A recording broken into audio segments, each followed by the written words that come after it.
Bonjour à toutes et à tous, chers téléspectateurs, mesdames et messieurs. Nous parlons politique ce matin. Merci pour votre fidélité. Nous sommes avec vous régulièrement et l'émission s'appelle Droit à la parole. Aujourd'hui, pour votre honneur, nous recevons le président du parti politique UPG et Union pour le progrès de la Guinée. Alors, il va se présenter à vous, mesdames et messieurs, chers téléspectateurs.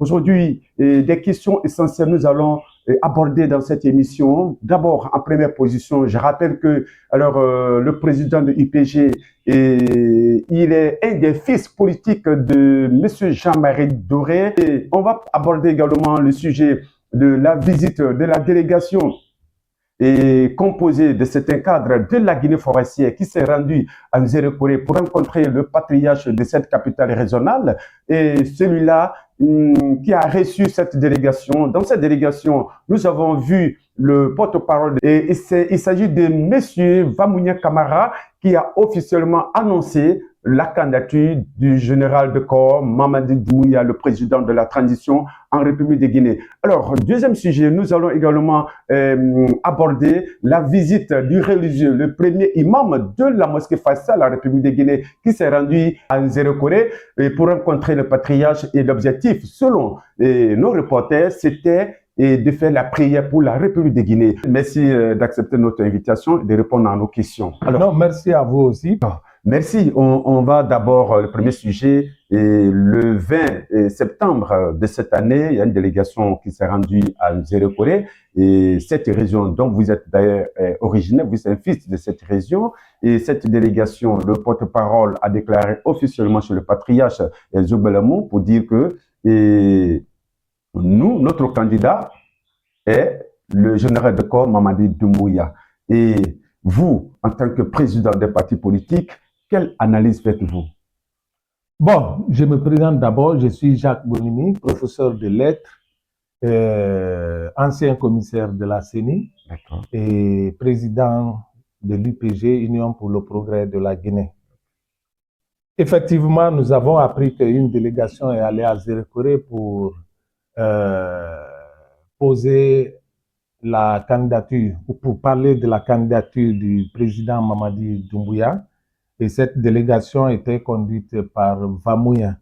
Mais la semaine qui a suivi, nous avons aussi vu une autre délégation qui est partie du Grand Konya, composée des leaders konyakais de la région, dont Djabati Doré, Ablaye Kourouma et Ablaye Sissé, qui sont allés dire que la délégation qui est venue n'est pas venue au nom du Grand Konya, et que ce qu'ils sont venus ne dépend que d'eux, pas au nom de la communauté konyakée, que si Mamadi veut être candidat, qu'il le prononce lui-même. Bon, moi je crois que l'un dans l'autre, c'est toujours des situations déplorables parce que nous avons pensé qu'ils sont allés au nom de la région forestière, mais si maintenant la réponse vient de la communauté Konya, c'est qu'il y a anguille sous roche. Mais par rapport au sujet même, il faut préciser que le processus électoral a 8 étapes. 8 étapes. La première étape, c'est le cadre juridique. C'est-à-dire, pour faire une élection, il faut qu'il y ait les textes qui réglementent cette élection-là. Et le premier texte, c'est la Constitution qui réglemente la vie nationale. D'accord. Cette constitution est encore en rédaction. Vous avez suivi, dans ça était à Paris, la semaine dernière, pour parler de l'avant-projet de la constitution. Après la constitution, il y aura des textes réglementaires et des lois ordinaires comme la loi de l'organe de gestion, c'est-à-dire la loi qui va créer un organe de gestion. Donc nous sommes encore dans cette phase du cadre juridique. Après cette phase, la seconde phase, c'est de mettre en place l'institution qui va gérer les élections, parce que les textes auront déjà précisé qui est-ce qui va gérer les élections ou organiser les élections. Et c'est ça l'organe de gestion des élections. C'est la seconde phase. Ainsi de suite, la période des candidatures vient en 4e position. Donc, je voulais tout simplement dire que ceux qui sont allés, peut-être, sont allés vite en besogne. Et ça peut troubler la quiétude nationale, ça peut troubler la vie politique de la nation, sans que ça ne soit tout à fait à l'ordre du jour. Oui, mais vous êtes d'accord avec moi que Vamounia Camara ne peut pas se permettre quand même de prononcer, de dire que notre candidat c'est Mamadi Doumbouya si alors les membres de CNRD ne sont pas consentants. Connaissant notre pays, il y a beaucoup de pêcheurs en eau trouble. C'est vrai que par la suite, nous avons suivi les différentes communications du CNRD, du gouvernement et autres. Mais je voudrais quand même conseiller à tous que nous ne sommes pas en période de candidature dans notre processus électoral. Cette période viendra plus tard. Et pour ceux qui sont en train d'avancer ça, je ne sais pas dans quel objectif ils le font, mais je pense que pour la quiétude de notre pays, le moment viendra où les candidatures vont être annoncées et prononcées. C'est vrai que dans tous les pays, les gens, ils se précipitent, ils annoncent. Est-ce que des balles d'essai ou pour sonder la population. Oui, mais ces actes, ces différents actes, est-ce que ça ne vous inspire pas qu'il y a quelque chose qui cloche et quelque part pour d'éventuelles candidatures de Mamadi Doumbouya? Bon, moi pour l'instant, je mets ça au compte de l'actualité politique qui globalement amuse ou fait comprendre à la population ce qui se passe. Mais moi, en tant que spécialiste des élections, je pense que la période des candidatures n'est pas arrivée. Et que tout ce qui se passe maintenant là, c'est pour peut-être sonder le terrain et voir quelles sont les différentes tendances par rapport à telle ou telle candidature. La période viendra. Je conseille aux gens pour nous occuper de l'essentiel et aller vers l'objectif de la transition, de s'occuper de la phase actuelle. Je préfère qu'on s'occupe de la constitution, des textes organiques qui vont gérer les élections, que de nous mettre dans des situations où on va créer l'inimitié ou soulever des situations qui ne doivent pas en principe exister pour le moment. Alors, à la suite encore, il y a le premier imam qui s'est rendu dans cette région. Pourquoi le plus souvent le choix de cette région? Et vous, en tant que membre, en tant qu'un président des partis politiques, vous avez le plus souvent des analyses les plus approfondies. Est-ce que la présence également de ce grand religieux en Zéro-Corée ne vous dit rien? Non, bon, moi, je ne dis pas que je suis un religieux, mais je suis vraiment dans le milieu religieux à travers ma confession, qui est l'Église protestante évangélique, où j'ai été responsable de la jeunesse pendant plus de 10 ans. Et je participe à la vie de cette confession religieuse. Ensuite, pour les religieux, moi, je pense peut-être que c'est une coïncidence. Parce que le grand imam que je connais est un homme de vérité, un homme de droit, et que son voyage en Guinée forestière, c'est lui qui connaît réellement les objectifs, mais il n'est pas toujours mauvais de demander au peuple de Guinée de prier pour la vie de la nation. C'est en fait la mission des religieux, c'est leur travail. Maintenant, cette coïncidence, cette succession d'événements, d'une mission qui part, une seconde mission qui part, et puis on trouve aussi un religieux qui part. Pour moi, c'est une coïncidence. Je ne vois pas Mamadou Saliou se mettre à faire, s'il n'a pas fait pour le général Lansana Conté ou pour Dadis faire la campagne pour ces candidats-là ou pour ces présidents, je ne le vois pas faire la campagne pour un autre président. Oui, mais d'aucuns disent pourquoi. D'abord, pourquoi le choix de cette région? Pourquoi ne pas commencer par Cancan? Non. Commencer par l'Abbé, tout ça là. Sur ce plan, c'est un procès d'intention. Zéro-Corée est une région comme toutes les autres régions de la Guinée. Un religieux peut aller à l'abbé, à Boké, à Kankan, à Kindia, comme à Sérékoré, pour faire son travail de religieux. Je ne trouve pas trop de... C'est vrai qu'il y a coïncidence à travers les 3 missions qui ont allé, les 2 premières missions qui étaient politiques et la 3e mission qui est religieuse. Je ne trouve pas de problème à ce niveau. Donc, compte tenu de la situation actuelle où tout prête à interprétation, alors les gens, ils interprètent tout de telle sorte que même si tu poses un acte qui est bien pour la nation, alors soit c'est vu d'un mauvais œil ou d'un bon œil. Et je pense que nous devons apprendre à positiver certaines choses, surtout quand il s'agit des religieux, que je respecte beaucoup. Il faut chercher à comprendre que de faire des interprétations. Alors, on va parler de votre parti politique. Et je rappelle que Jean-Marie Doré, le feu président Jean-Marie Doré, vous a légué quand même une recette politique.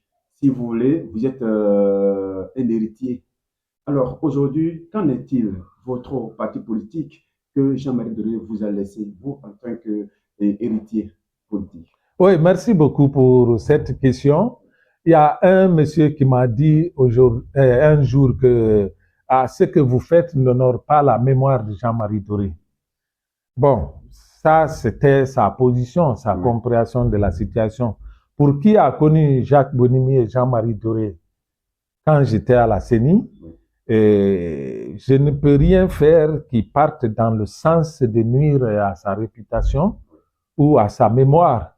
Parce que ceux qui ont connu Jean-Marie Doré dans les années 2008 jusqu'à son décès en 2016 savent ce qu'était Jacques par rapport à Jean-Marie Doré. Certains même me confondaient à un de ses fils biologiques, tellement que nous étions liés.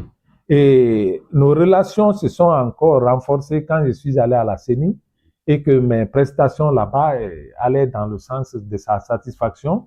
Il s'était encore plus collé à moi. En 2010, j'étais vraiment au centre de beaucoup de choses. De telle sorte que sa maladie, j'étais l'une des personnes. Je suis allé en France pour rester un peu auprès de lui là-bas pendant ces derniers jours. Et c'est moi-même qui ai demandé son retour en Guinée parce que les gens me disaient qu'il était condamné. Je suis allé voir avec sa femme Aïcha, le médecin, pour qu'il nous laisse rentrer.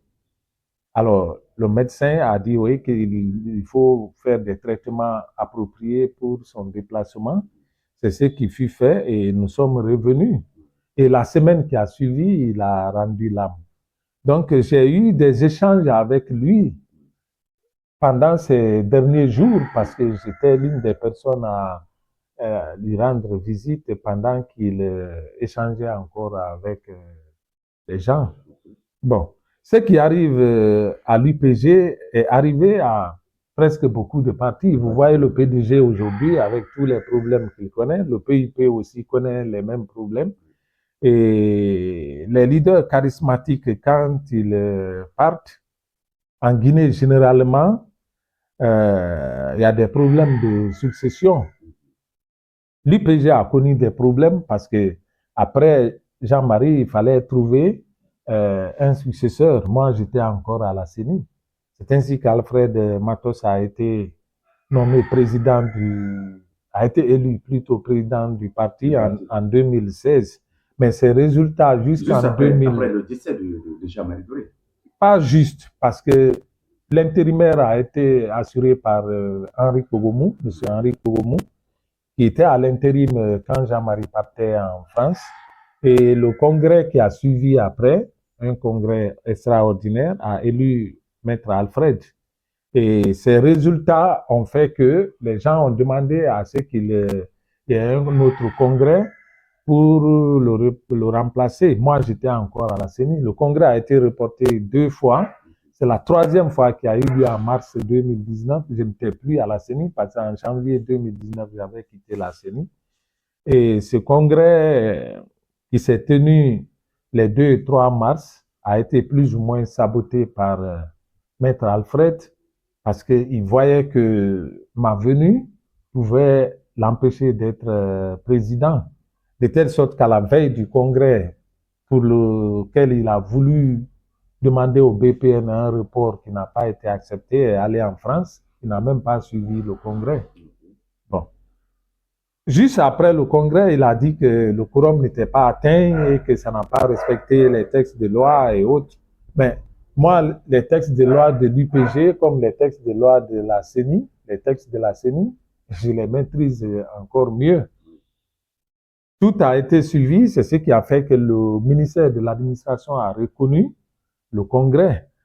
Par la suite, il y a eu des revendications. Nous sommes allés en négociation dans la famille Doré, à la coordination de la Guinée forestière devant le vieux Amadou Touba. On a été même conviés par les sages de Zérekoré. Nous sommes allés là-bas.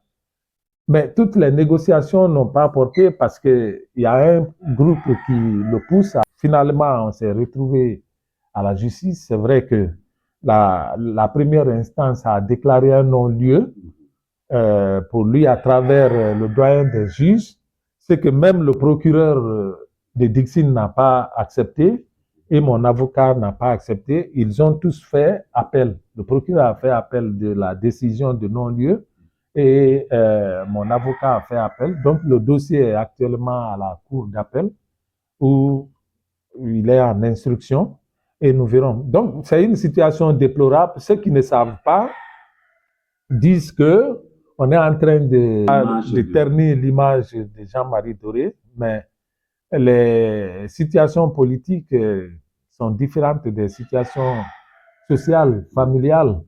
Et chacun vient peut-être avec sa position des fois tranchée, où il est poussé par des gens. Est-ce que cette guerre de succession de Jean-Marie Doré, est-ce que vous pensez que cela peut vous arranger lorsque vous devez aller aux élections? Non, les situations de ce genre n'arrangent guère un parti. Ça n'arrange personne. Mais il se trouve que celui qui est en train de contester, de sortir par les petites portes, par la corruption au niveau de la justice, par ceci, cela, a déjà eu un mauvais résultat. C'est à cause de ça que le bureau politique avait demandé son remplacement. Moi, je n'étais même pas encore actif politiquement parce que j'étais encore à la CENI. Et nous sommes dans cette situation. Alfred Matos a rejoint l'UPG après la mort de Jean-Marie Doré. Donc, et quand je suis arrivé à Paris, sa première question était ça. Ils ont nommé le gouvernement, j'ai appris, j'ai dit oui, effectivement, le gouvernement a été nommé la semaine dernière. Il dit, mais est-ce qu'ils ont pris quelqu'un de l'UPG? Je lui ai dit non, c'était son grand regret. Bon, il était malade, je ne voulais pas trop pousser ça avec lui, mais c'était un regret avant son décès. Donc, la situation de l'UPG est une situation conflictuelle pour le moment. Et malheureusement, ça a des effets sur la vie du parti et même sur la vie des militants. Je ne suis pas forcément le candidat naturel. C'est à cause de ça que nous nous sommes réunis au sein de l'UNAT qui avait présenté Zoutomou en 2020 et sa candidature a été annulée au dernier moment. C'est ce qui nous avait amené à aller vers l'UFDG qui est venu solliciter notre soutien. Donc, la question de candidature, moi, ne me préoccupe pas trop. C'est plutôt comment faire pour que le parti soit organisé et soit compétitif. Les gens me sollicitent à cause de ma connaissance du processus électoral, souvent. Et deuxièmement, la vie politique guinéenne, j'ai été très jeune à côtoyer les doyens, Bab Madou, Alpha Condé, Siradio, Jean-Marie Touré. Nous étions de la jeunesse de la CODEM, la première organisation de jeunesse de l'opposition. Moi, j'étais vice-président de cette organisation et Sako du RPG était le président. Et c'est ce qui m'a permis même d'écrire un livre parce que J'ai participé au premier dialogue que l'État a organisé en Guinée. Le dialogue de 2015 d'abord, plutôt de 2005, qui n'avait pas abouti, mais le dialogue de 2006 qui a abouti à la création de la CENI. C'est pas pour rien que le parti m'a envoyé à la CENI, c'est parce que j'ai participé au débat pendant 6 mois au Palais du Peuple pour la création d'un organe de gestion des élections. Et quand le problème s'est posé à l'UPG, le parti a dit que je connaissais mieux les textes que quiconque, donc il fallait qu'on m'envoie là-bas. Donc, c'est pas pour rien que les journalistes m'appellent, mais c'est en fonction de mon passé et de ce que je connais de la politique guinéenne et surtout des élections en République de Guinée. Monsieur le Président, nous t'en avons à la fin de cette émission. Quels sont les mots de la fin pour vous? Ce que je vais dire aux Guinéens, c'est vraiment euh, d'aller vers la paix, d'aller vers l'union, d'aller vers la réconciliation, parce que la société guinéenne est beaucoup déchirée, de telle sorte que même ce qui est bien pour la nation est vu comme mauvais, comme mal pour le pays. Ça n'aide pas le pays à aller vers le développement, vers l'entente. Donc, mon souhait aujourd'hui est que tous les Guinéens se donnent la main et ça dépendra de ceux qui gèrent le pays. Il faut qu'ils fassent des efforts. C'est vrai qu'il y a eu des dialogues avec le CNRD, mais les efforts au niveau de l'État ne sont jamais terminés parce que c'est dans le dialogue qu'on peut imprimer un climat de paix à la nation. Téléspectateurs, mesdames et messieurs, nous sommes à la fin de cette émission. Je rappelle qu'il a été reçu sur ce plateau de Lola Plus Média, Monsieur Jacques Bonomi, pardon, il est le président de l'UPG en République de Guinée. Nous vous disons grand merci. Merci pour votre fidélité et merci de pratiquer ce média. Nous vous donnons rendez-vous très prochainement et au revoir.